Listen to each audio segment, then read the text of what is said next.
Good afternoon, everybody. How are you all today? I'm being pestered. Hey, buddy. So this is a continuation of the same day that I was here when I was harvesting my lavender, calendula, what have you. This one, I don't know why. You're in a funny mood today, aren't you? He's in a very, very cuddly, following me around everywhere mood. Anyway, Rusty, stop trying to upstage me. So, when I was finishing off with that video, you saw I was beginning to harvest some of my calendula seed heads. I've harvested loads. It's like the equivalent, this isn't them, but the equivalent of one of these big paper bags full. But there are still loads and loads more to harvest in there. Loads more cutting back to do, but I'm not going to do it today. We are due rain, and all morning, it's just gone noon now, but all morning the day has been getting darker and darker, windier and windier. I can feel so much moisture in the air that I'm concerned it's going to chuck down earlier than I was expecting. And there are things I want to harvest today. I really, really want to get them harvested before we get even more rain. The rain's been most welcome, you know, we haven't had a lot this year, so, you know, it's filling up the reservoirs, great, but it just means that all these things I store dried, I'm harvesting them when they're damp. So, today, the main thing, apart from cuddling you, the main thing is going to be to harvest the chickpeas. Now, when I was doing the calendula, I noticed on the floor there's a lot of empty chickpea shells. Yes, the mice have been in there. There is still some to harvest, great, and also I've harvested loads already for the chickpeas green. They're such a beautiful snack. So I don't think I'm going to have a huge harvest of dried ones, but never mind, I've had loads over the summer, green, absolutely gorgeous, well, late summer, early autumn. Because I knew that this was one of the things I was going to do today, in preparation for it, remember in the last video I was saying I've just had stuff spread everywhere in the living room at home drying. So yesterday I thought, right, because they take up so much space in their pods, and also the pods are holding moisture, all the dried beans, the dried damp beans that I picked, I decided to get the whole lot podded in one session, get them all podded, and then I can spread them out just as the beans to do their final drying. And most of them are pretty dry, but what shocked me, it's pretty unbelievable actually. I thought it was going to take me a couple of hours. It took me 7 hours. 7 hours to do my podding. I'd already done a load, so I did that first pick of dried ones a week, 10 days or so ago, and then at the weekend just gone, so a couple of days ago, all the rest that were left, which was mainly the Trail of Tears, I took everything off. There's no point in leaving them anymore because, like I say, we keep having rain and we're due more rain, so I thought just have the lot off Vivi. So yeah, 7 hours of podding, crazy. So what I'll do at the end of this video today, when I get back home, I'll just show you all those beans, show you what the stage they're at, and show you how the harvest have been. I feel like I'm a has-been today, bearing in mind that a lot of them are, it's more about seed saving than eating, but I'll show you that when we get home. I think, oh yeah, and one last thing, I've just grabbed another of my grow bags out of my storage. This is the grow bags that Bernadette sent me, Bernadette in California. Thank you, lovely. Because my little baby rhubarb has died back. Now I'm hoping it's just the natural die back at this time of year rather than it's died. But one of my neighbours is going to do a division of their rhubarb soon and asked me did I want a piece. So I thought, oh yes please, just in case mine has completely died. So there's nowhere to put it. So I thought, get one of these bags out, go over to the communal compost heap, which as I've explained in a previous video, we're actually trying to get rid of. So whilst there is still a bit of compost there, grab it, fill this up, and then when I see my neighbour with the division, I can put it in here for now. This probably means now I'm going to have to put the deck chair away for the winter so that this can sit there. Actually, it's not a bad idea to put the deck chair away now because it is so wet. So, yes, that's the plan for today. I've got a few little bits and pieces to do before I do the chickpeas, so I'll go and get on with that now, and then I'll join you in the chickpea bed in half an hour or so. See you there.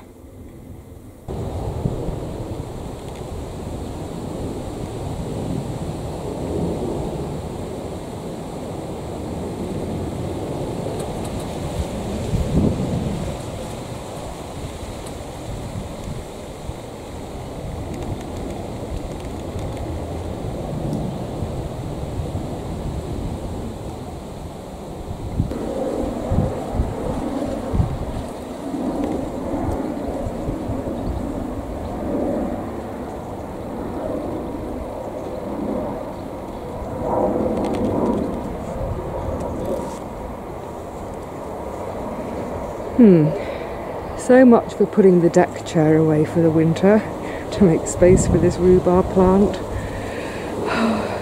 Oh well, let him be.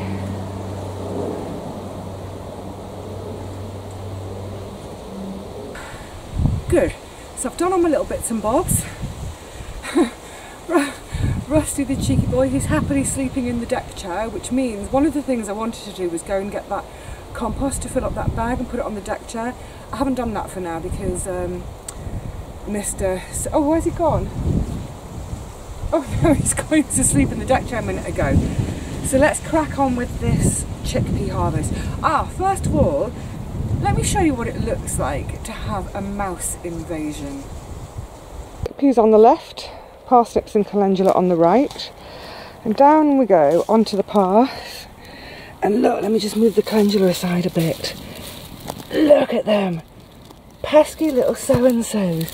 Look how they sort of very carefully and delicately make a little hole in the pod and nick my chickpea. God, they've had loads of them. So in the summer I was speculating about harvesting them all green. For future reference, I think that's what I'm going to do. There are still quite a few here to harvest, thank goodness.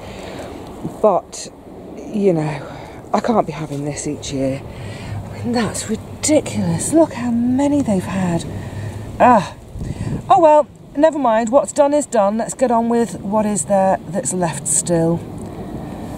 It's definitely, I was going to say, it's definitely the most fiddly crop to deal with. But I haven't dealt with my lentils yet, have I? So, all I do is, this one's hardly got any left, but I'll just snip off a branch and then quite simply run my hand down each frond to pull off what's left. And then you are going to end up with quite a few leaves in the trug as well, but that's all part of the fun of the podding. The podding when I get home, oh my goodness, it really is a fiddly job. Oh, I'm just going to grab my wheelbarrow a bit closer.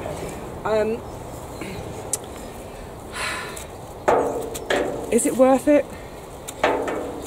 Well, what I would say is, oh, don't want to lose that one, going by how gorgeous, how absolutely gorgeous they are to be green, sorry, covering my mouth, then I would say yes, it is worth it.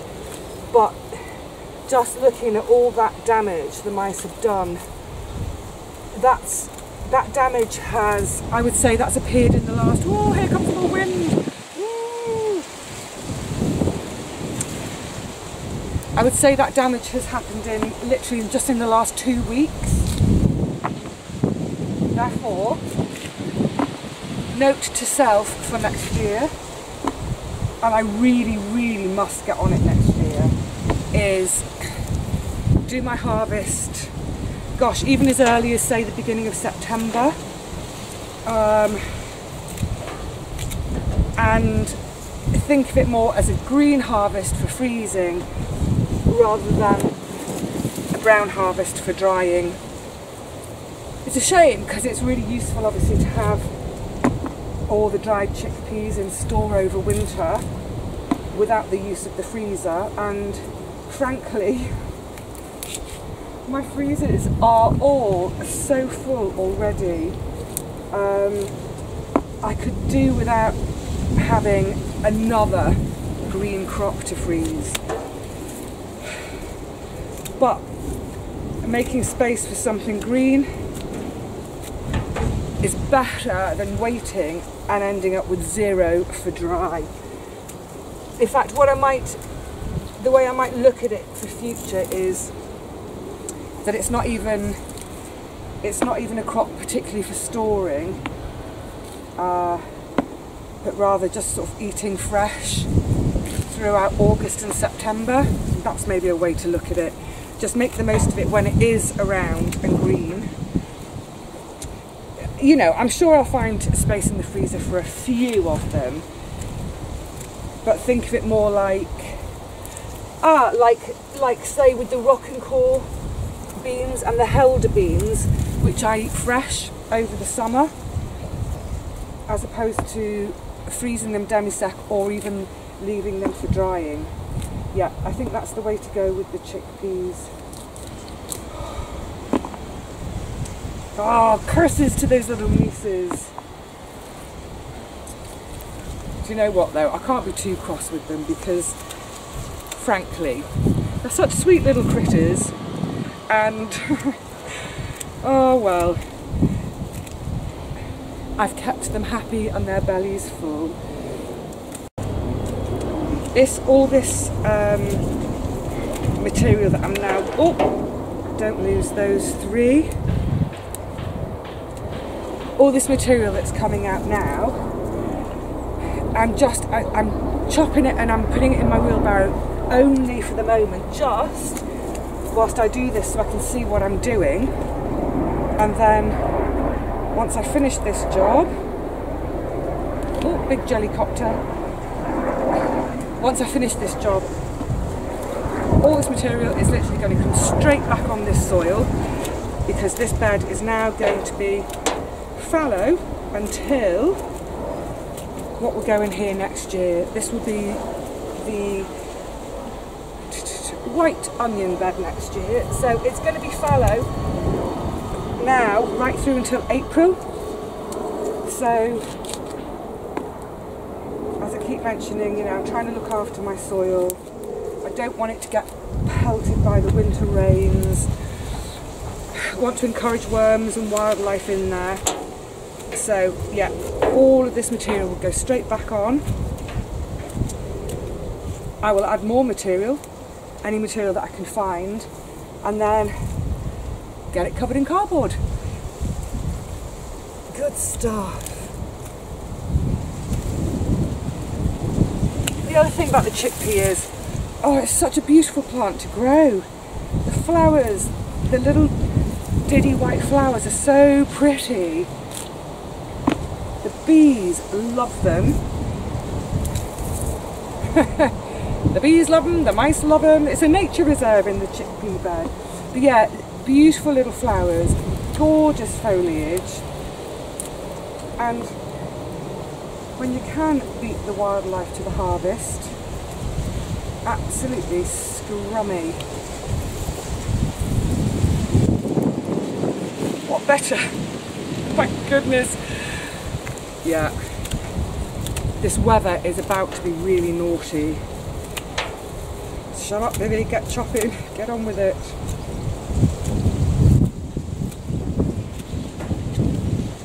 I'm enjoying the change in the weather actually. I mean, I love summer. I absolutely love those gorgeous hot days. Sat outside the shed, just sitting and being. But this weather feels so great, it's bracing. It's the kind of weather that if you stand still too long, you get cold. So you actually feel like you want to keep on the move. Get stuff done. Fab. Oh, another one missed. They're precious. I don't want to miss any.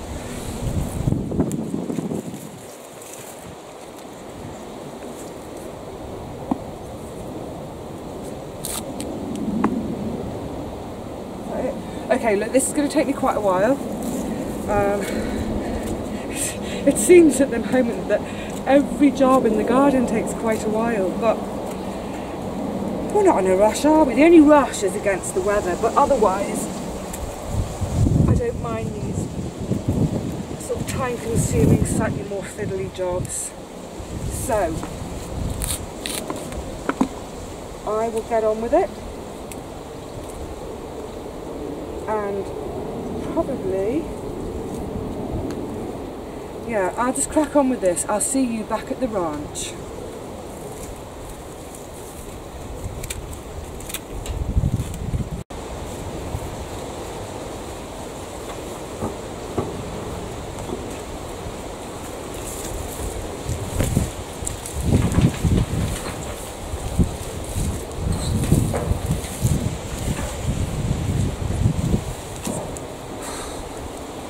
One of those momentous days of the year.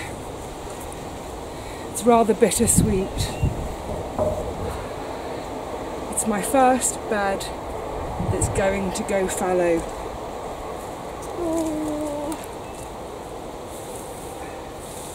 No complaints. It's been fab. It's been an absolute fab year. But my goodness, things are starting to shut down. Oh dear. It's bittersweet because the gorgeous sort of languid, busy days out here, they are going to be coming to an end soon. Does that go around the pole until I take it up? Yes, perfect.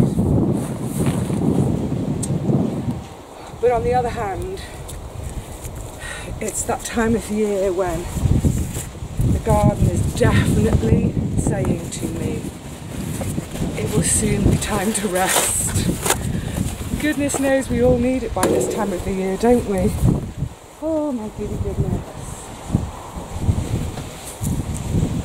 Obviously I don't have enough material for this whole bed, so this will suffice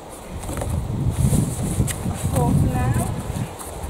Oh, sorry, beans. And then I will start to go on the hunt for anything I can lay my hands on. Compost, leaves, what have you. Actually, what I might do, although not today because it is about to chop down, is just for the end of this bed, is just go and grab material out of the compost bin, like the potato tops, anything like that. Just whack it on, get the cardboard on and say, good night, sweet bed. Thank you.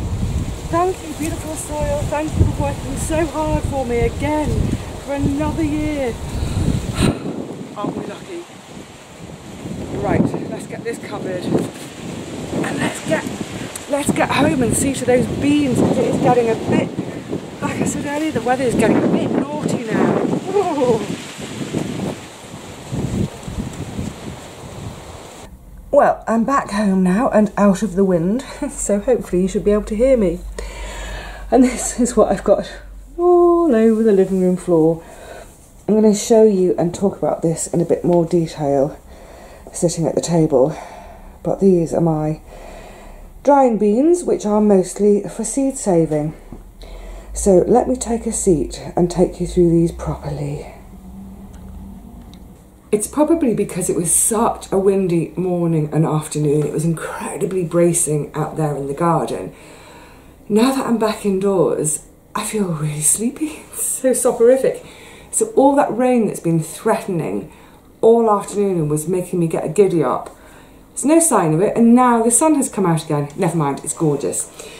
So I've got lots of beans, as you could see on the floor. They're mostly, apart from the Trail of Tears and the Borlotti, which I'll show in a second, this is mostly about seed saving rather than eating.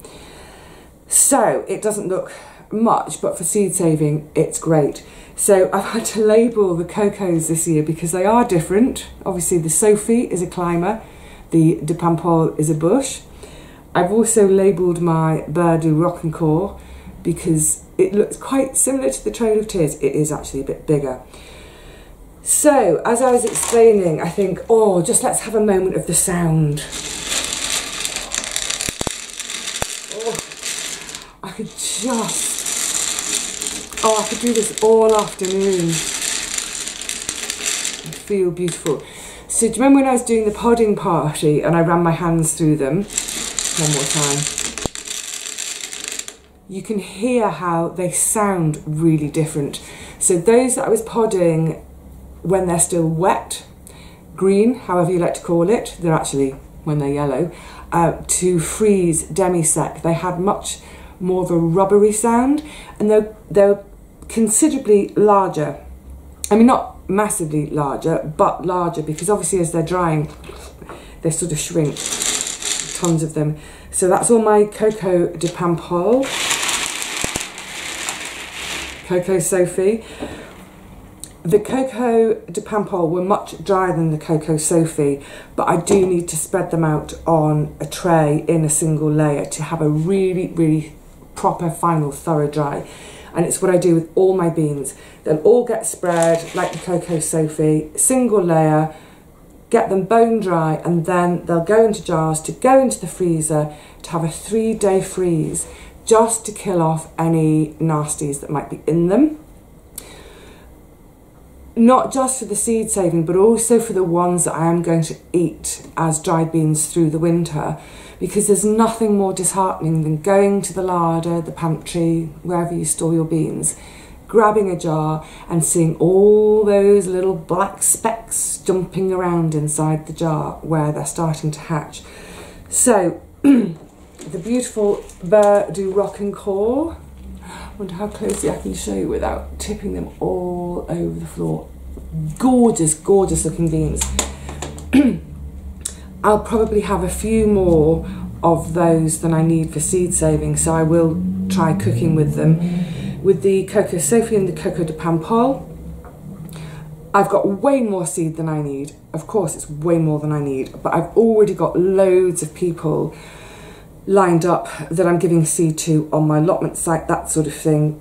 With the Sophie, with the Coco de Paimpol, I'm hoping, I've got to kind of look into things, but I'm hoping to actually have some to sell, which would be amazing because I know they're really difficult to get hold of. And by now you see how I treat my plants, the garden, the wildlife within it. You know that everything I do is nasty chemical free. The only chemicals that have been anywhere near any of my plants is a bit of urine to fertilise and a bit of beer to keep the slugs off. So that's what I'm hoping to do with the Coco de Paimpol. The way I understand it in terms of selling is a bit tricky, so there'll probably be a sold by donation. That's how I get around it. So these are all for seed saving, they're not for eating.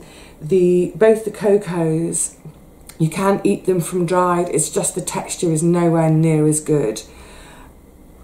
And to be honest, with the amount of seed that's going to be going out of my hands, I don't think there'll be any left for eating from dried. There may be a few of the Rocancourt. Okay, so let's get on to some of them that are for eating.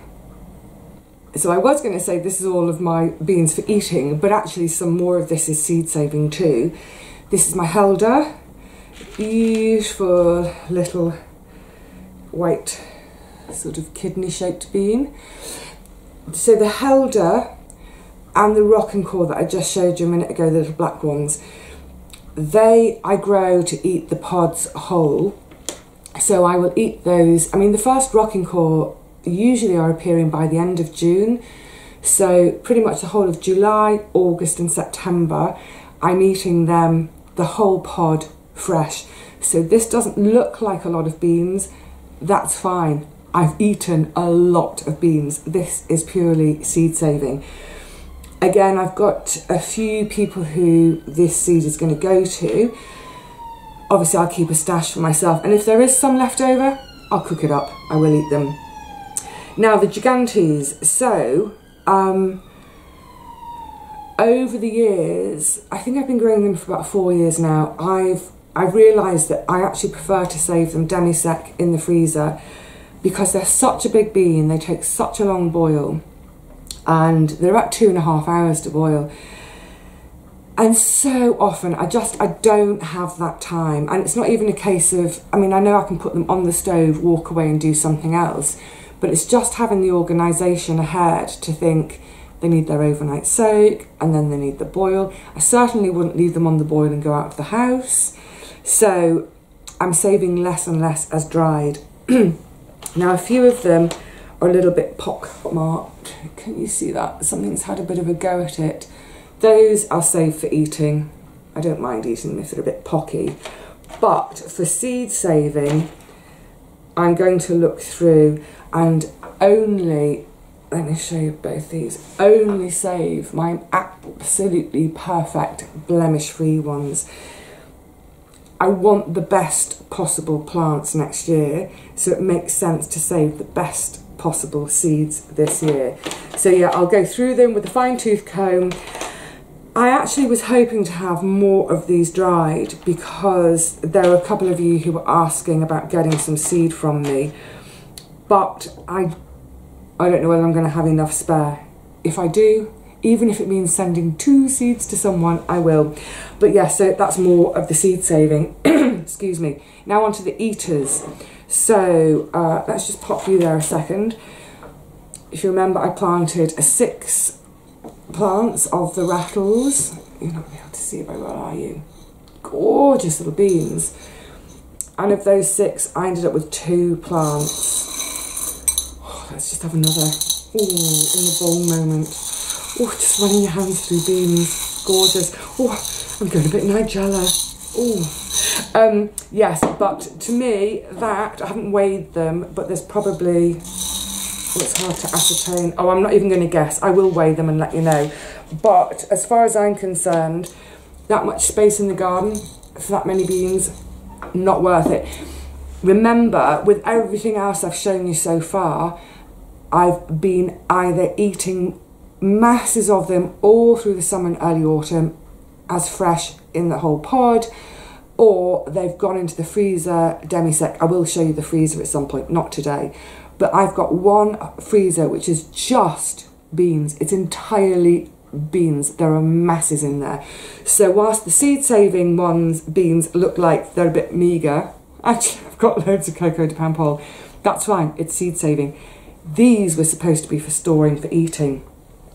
Borlotti, 3 bushes.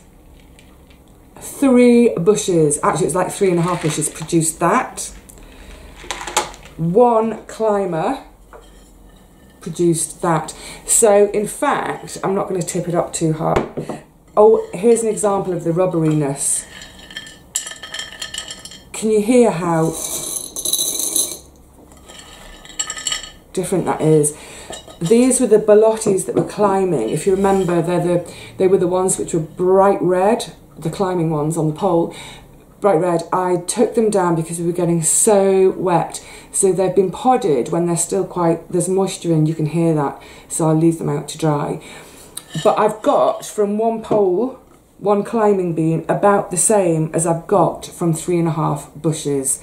So again, it just shows for the space the bush takes up being the same as the climber takes up, I would always go for climbers. Why didn't I go for climbers this year, you might ask? Well, I did. I bought a packet of climbing Borlotti. This was all the same seed from the same packet, completely different. So it's happened for the last 3 years, so I'm not doing it again. I'm not wasting garden space for that meagre harvest. What has been a great harvest, oh my God, just look at them in there. I didn't have space on the table for the tray of, this is the Trail of Tears that are drying. This is about I would say, looking back down there, this is about 1/3 of the harvest. That's a lot of beans. Now they're tiny. Let me show you little black beauties. I'll show you, let's see it in comparison with a gigantes. They are tiny beans. Look. But being tiny, they should cook more quickly. I reckon they'll probably needed about a 45-minute boil. They're just gorgeous to look at, and I bet you all want to do this right now, don't you? Shove your hand in the bean jar. I'm in ecstasy. It's gorgeous. So I really wasn't sure about them, but in terms of cropping, ease of care, look, everything about the Trail of Tears was easy. I think out of all my beans, they suffered the least losses to slugs. That was great. Germination, no issues with germination. Really, really prolific beans on the plant. I had loads of them fresh over the summer, so when they were fresh I was treating them as you would a little French bean. Really, really yummy. And then when it gets to the stage where, so for instance, I've got all the Rockencore and the Helder to eat fresh, and I couldn't keep up with the Trail of Tears. Well, most people grow it for the dried bean anyway, so I thought, do you know what, I'll just leave it to see what happens. And the plants were dripping with beans, so I'm definitely doing them again next year. Like I say, it is a tiny bean, so obviously it's going to take more beans to make a meal, but I've got masses of them, absolutely masses of them, little black jewels. So, oh, just to say as well, did I say it in the shed? I can't remember. Oh, I'm not going to put the lid on, what am I doing? It may seem crazy and ridiculous, but all these beans I've just showed you now, it took 7 hours to pod them. I couldn't believe it. I clocked the time when I sat down to start doing it because I was sort of half aware that I needed to do something else in about 3 or 4 hours time. And that time came and I was only halfway through and I thought, do you know what, Vivi, just crack on, get it all done, because some of the pods were still quite damp. So, yeah, note to self for next year, just remember to allocate a bit more time for podding. But there we go. What a great, great year for the beans. I'm so delighted because, like I said, this is just, this is hardly any of them compared to what's in the freezer. And also, what I've scoffed already, I mean, I've had pretty much beans every day since the beginning of July. So I'm really delighted. A massive thank you to my garden again this year. Thank you as well to, I can't remember now, I'm so sorry, I can't remember now who sent me the rattles to try. There were a handful of other bush type beans I tried at the back of where the peas and lentils were. They really, really didn't come to much. I podded those. They're a mixture, so there are so few of them. I've got them over there, and probably what I'll do is in the next couple of days, I'm going to boil them up and just make a big mixed bean salad, which will last me over 2 or 3 days. But yeah, happy, happy Vivi. And fingers crossed I can work out how to get around all the issues about selling or donating. A donation, please, for the seeds, so that hopefully next year some of my seeds can be in some of your gardens. I would love that. Right, well, I'm sure, oh yes, I know, all that stuff that I harvested, what is now to you t'other day in another video, but it was the same day, I now need to get that all spread out on the floor on newspaper to start drying too. What a great time of year. All right, my lovelies, I will see you all again really soon. Yes, oh yes, the next time I see you, one of my favourite harvests of the year, so tune in for that. But in the meantime, please look after yourselves, look after each other, look after your gardens and your plants, because, oh my goodness, don't they look after us. See you soon.